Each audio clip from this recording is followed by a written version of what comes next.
Lloyd Vehicle Consulting t-shirts, mugs and stickers are now available. Please click on the Google link in the description below to purchase your very own.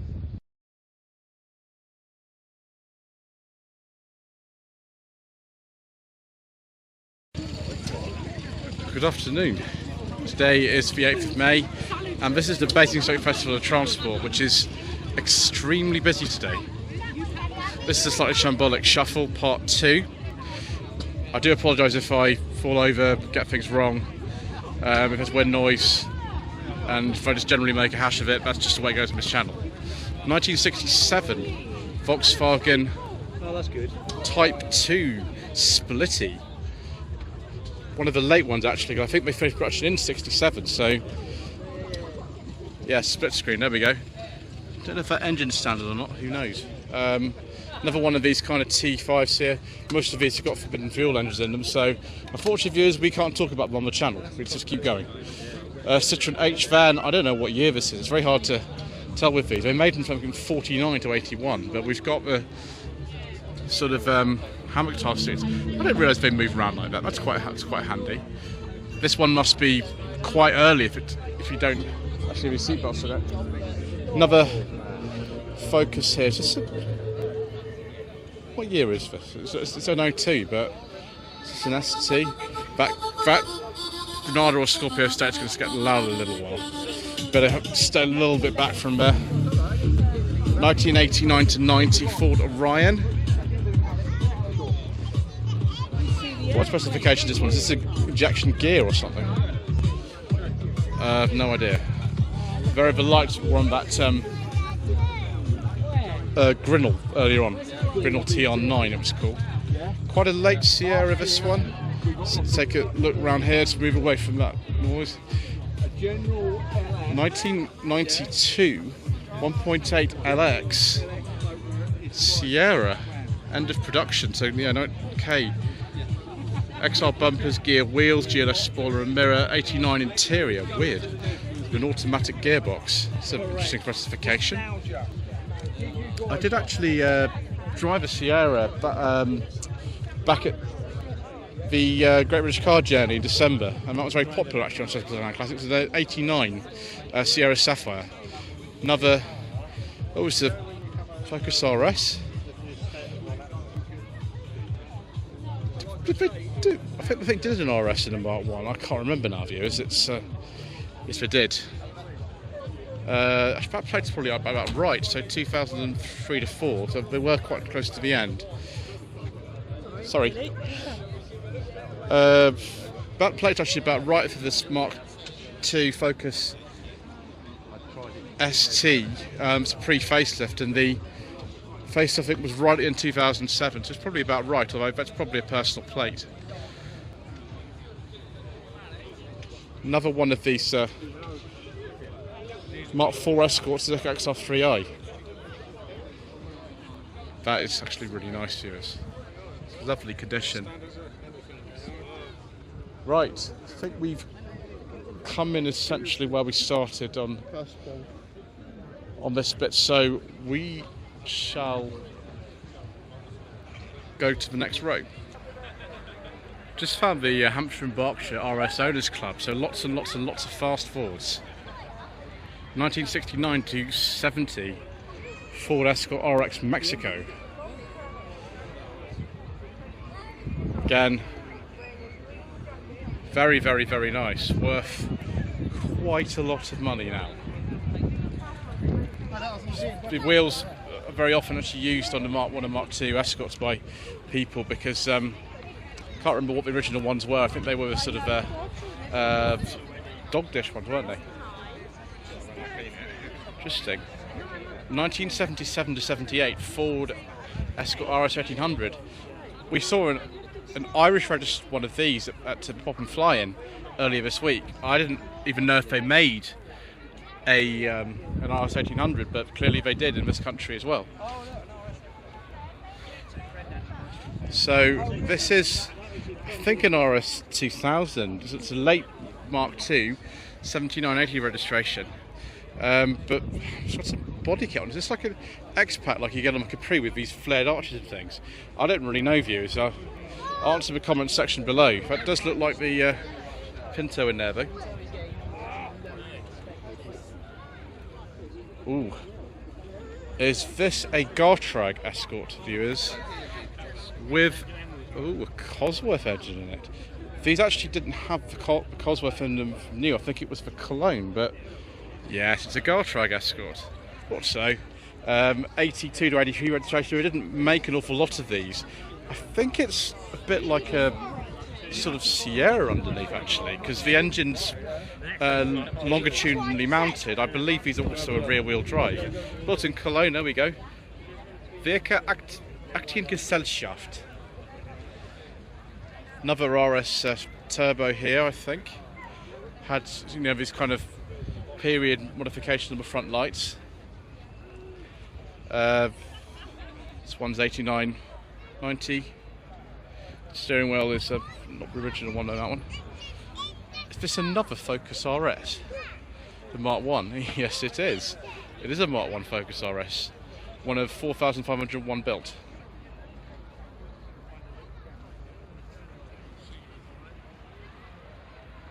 A lot of them were in this colour. A couple of Mark 2 Focus RSs in this green. I remember going to Brooklands last August and seeing the Cosworth Drivers Club here. They bought a lot of these. These are post-facelift Mark 2s, about 2008 onwards. Mark 3 Escort, sorry, Mark 3 Focus I should say, RS, it's very shambolic today. Mark 3 Focus RS 2016 probably, that's a personal plate. Someone's dropped an RS engine into this Ford Transit Connect. Now, it's possible to do this because this is actually on a Ford Focus Mark 1 chassis, so it's no problem to do something like that if you want to. I bet it's quite nippy. So, go around the rest of the Fords and then we'll get to some Mgbs and things. Sierra RS Cosworths, 2 of them. White was only one, I think, of 3 or 4 colours you could get for these. I think they started production in 86, so that's a personal plate, so that doesn't really count, but this one looks about right. Worth an awful lot of money now, like so many fast Fords. Didn't make an awful lot of them. I don't think it's an RS500 though. Those are a bit different. Another one of these Sapphire Cosworths. There's probably quite a few of these here today actually. This is a 4x4 one, so quite a late one on a K. So 92 to 93. I have seen them on L's actually, these, but this is a very late one. So yeah, the rubber on my phone is protecting the car from that. But there we go. The RS steering wheel is clearly an option.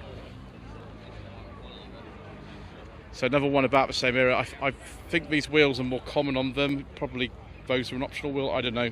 Someone can correct me about that. But again, the same black leather interior on this, same bonnet vents and everything. This one's had a bit of a front end modification. Again, I think about the same sort of era. That's a 4x4. That one's probably a 2-wheel drive. Yes. Another Escort RS Cosworth. It's L, so 93, 94. It's got the airbag, so it's a slightly later one than the one Jeremy Clarkson owned. Again, a bit like a sort of Sierra underneath. It's not a front-wheel drive Escort. Neither is this one. Again, a little bit later. This is probably about the same date as the personal plate, so about 95, 96. Again, with this is one's sort of same. 94, 95 plate. A few little bits and pieces in there, probably even faster than normal. I do like these black Recaro seats. Rear wiper in there, but it's the madness like this one. This I think is quite a late one on an N. Can't remember which how you divide them up really, but this is definitely one of the later cars. It actually looks, apart from those wheels, it looks quite standard actually. And there's a tiny Cosworth badge just down here. So another Cosworth. This is, well, quite an early one actually, because it's on the nail, so 93 maybe. And that steering wheel looks very basic, so there's no airbagging on it. But I thought the early Cosworths had a different wheel from it. Maybe that was an option or something. Right, let's leave the world of big turbos and go and look at some MGBs. 1974 to 5 MGB GT. Right on the sort of end of chrome bumper production, this one. Folding roof means we can take a look at the interior. There we go. Very nice. Completely picnic hamper, because of course it is. Oh. I think we spotted something here, viewers. Yes.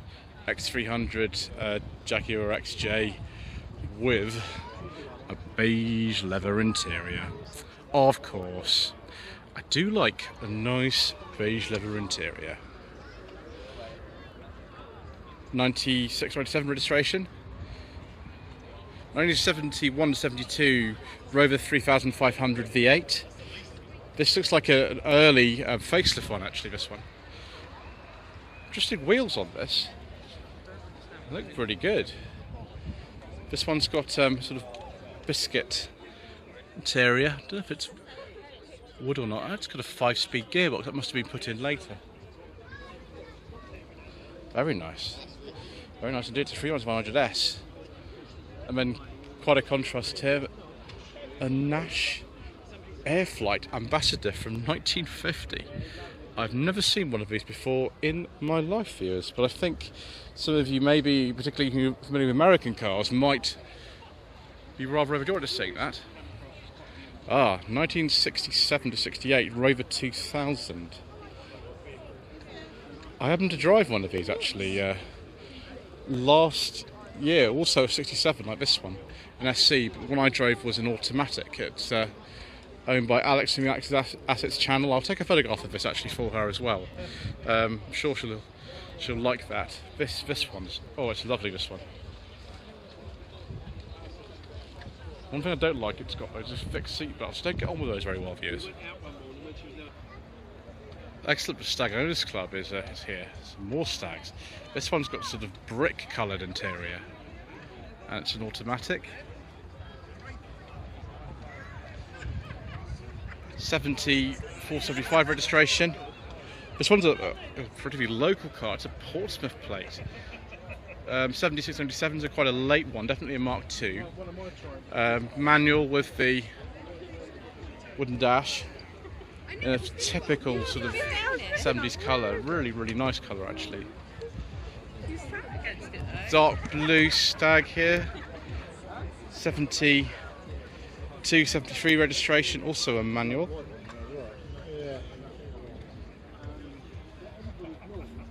This one here is actually a little bit newer, 73, 74 plate, same colour though.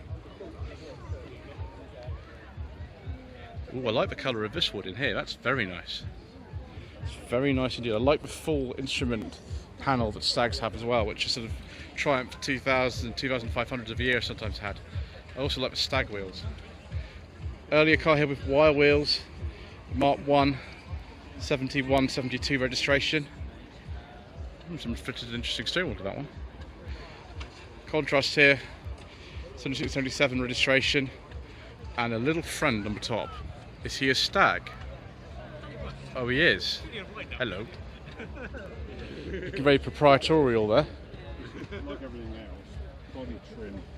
All viewers, if this, oh, it's not. It's a Peugeot 405 Le Mans. I didn't even know these existed. It looks a bit like an MO16, but of course it isn't. It's quite a late one. It's a facelift 405 with aircon. Gonna need it on daylight today. The Mod 398. Interesting. This one, it's on L, so 93, 94. Again, 1990 Peugeot 205 GTI. Is this a 1.9? Yes, it is. So this is actually a pre-facelift one. They've changed in 1990, so this will be just immediately prior to the facelift. Yeah, it's still got the older rear panel and things on it. That's in very nice condition. And oh, viewers, wow. Peugeot 505 Estate, back in 84 to 85 registration, with the whole familial sort of experience here. Got is that 8 seats in here? So it's only 7 really. That's the most capacious vehicle indeed. Another 1990-91 205 GTI. This is a 1.6. You can see that the rear is different on these later ones. Oh, now this is good, viewers.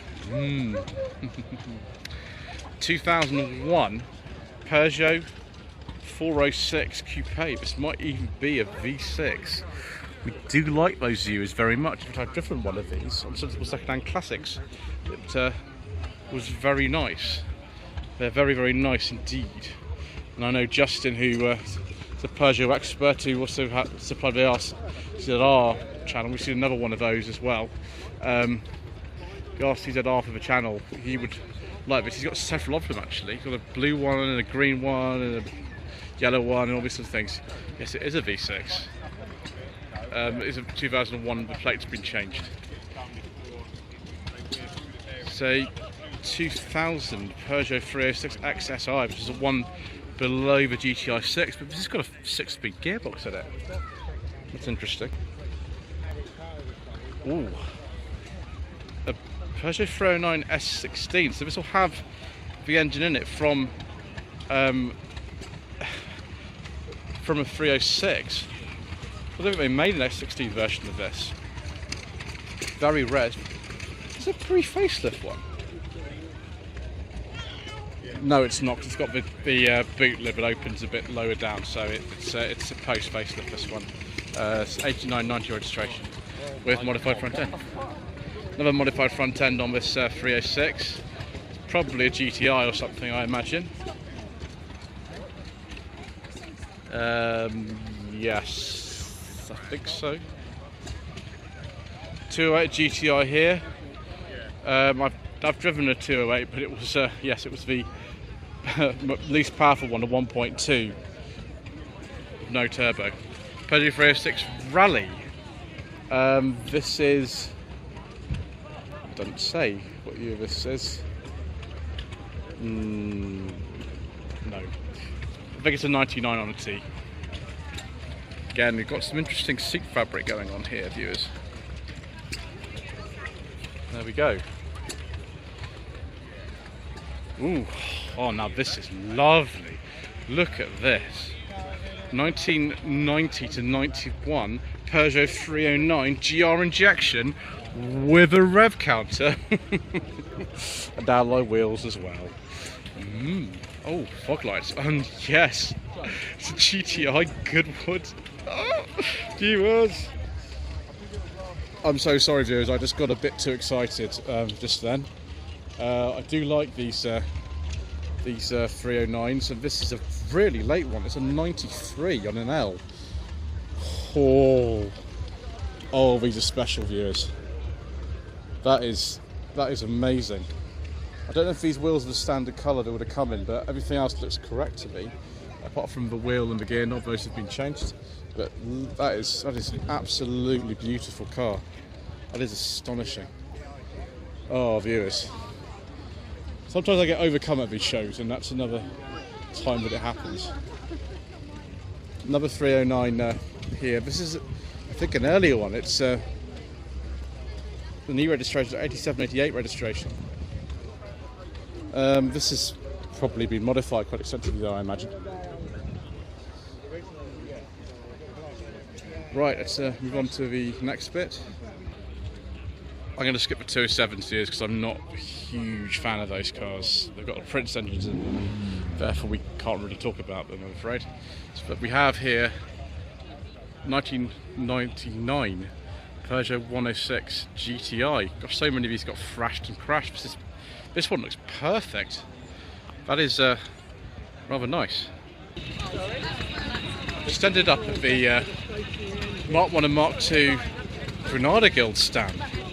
And yes, please, viewers, lots of tasty Granadas here. 1985 Ford Granada 2.8. This one looks very much like a gear injection. This one's had a few modifications on it. What does it say on here? 2.8 Gear X from would be 83, 84 registration, fitted with a Rover V8, 4.6 litre Sierra Cosworth gearbox. Very nice. It also does have, I think this is some kind of custom interior. It's inside of a Gear X executive or something, because normally the Gear X's would have a cloth interior. This must be from an executive or something. Interesting sort of wheels. They look very, very period though, and sort of period body kit. Pre-facelift Mark II Granada here. It's like the one used in Father Ted. It's actually one of these used in Father Ted back in the day. 7980 registration. Don't know if I can get around the back. I'll have to get around the back a bit later to see if we'll have a look at that. Now this, it's an early Granada Mark I Coupe.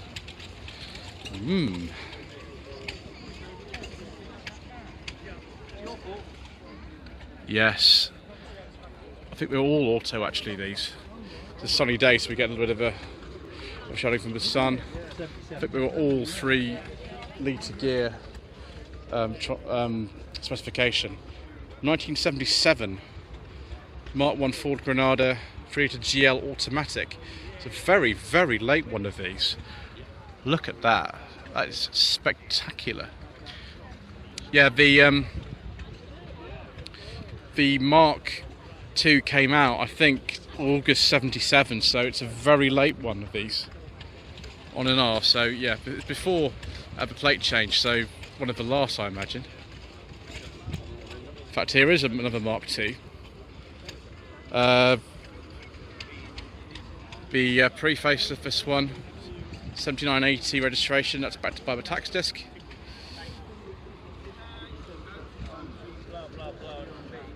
Yes, 2.8 injection gear. This is a Gear X. 83, 84 registration. That's the sort of interior I was talking about earlier for the Gear X's. That's what I expected. I have driven actually one of these Mark II Granada gears. It's a estate one I've driven, owned by Mr. Coleman, a rubbish mechanic, who has had it in the family since new. So yes, some very, very tasty ones here. I don't know if that plate is the right year for the car, but it looks like right to the era. I like this colour, this sort of light green. It's very nice. Again, yeah, it's another gear. This is a manual. That's actually a factory option. You had to specify a manual gearbox. Yeah, it's 2.8 Gear X as well. All in an estate. Right, let me just see if I can negotiate my way through here, viewers. It's an unusual cut. It's a two-tone, black on the top and sort of purple underneath. Possibly originally owned by the Ford Motor Company with an OO registration, so 84, 85 registration. This one is an 83. Looks a bit like a gear, but oh, it is. Excellent. Replaced with metric wheels, yes. They're very hard to find tyres for, those metric wheels. Like on, metros and things like that, people often talk them out. This is like a different specification one, but I might be wrong. I should take a look for you, viewers. Ooh, Recaros. Oh. And this again is a manual.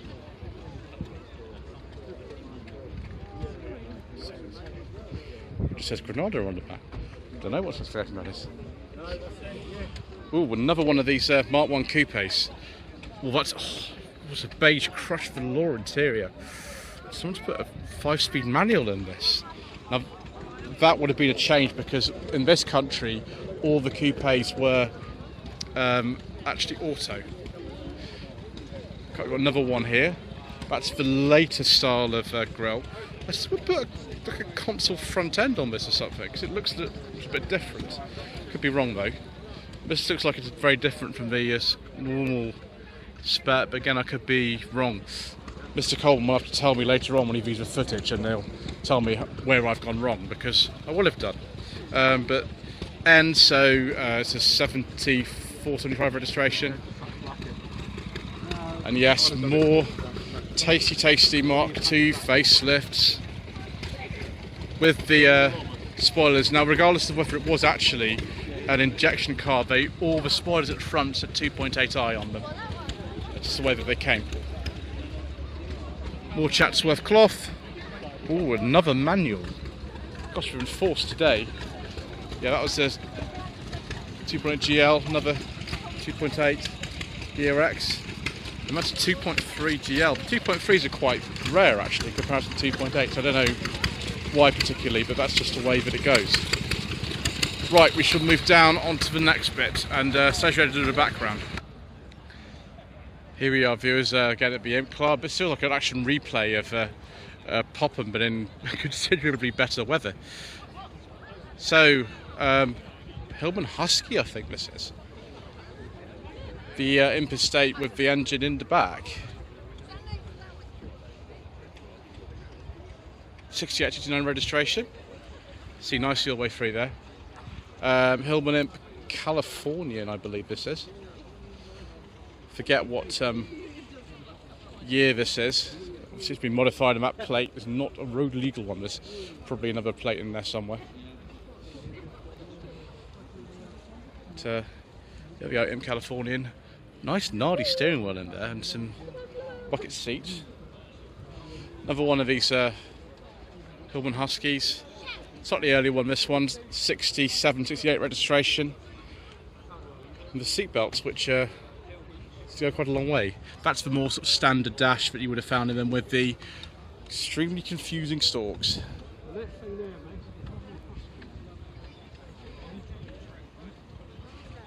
1969 to 70 Hillman Imp. Maybe this is the deluxe or something. Don't know what car those seats are at. They're under something. Someone's fitted a sort of Chrysler steering wheel to them because by this time Chrysler did own the Roots Group.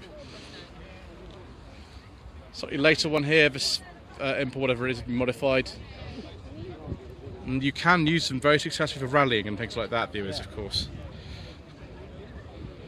Ooh, this one's very nice. It's a later one. Yeah, it's a very late one. So 73, 74, production finished 76. Lots of beige vinyl. That bronze colour is rather nice. Another Hillman Husky here.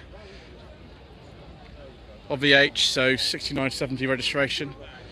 See there again, they changed the fascia again after sort of Mark IIs. Yep, Husky. And a very, very early Imp.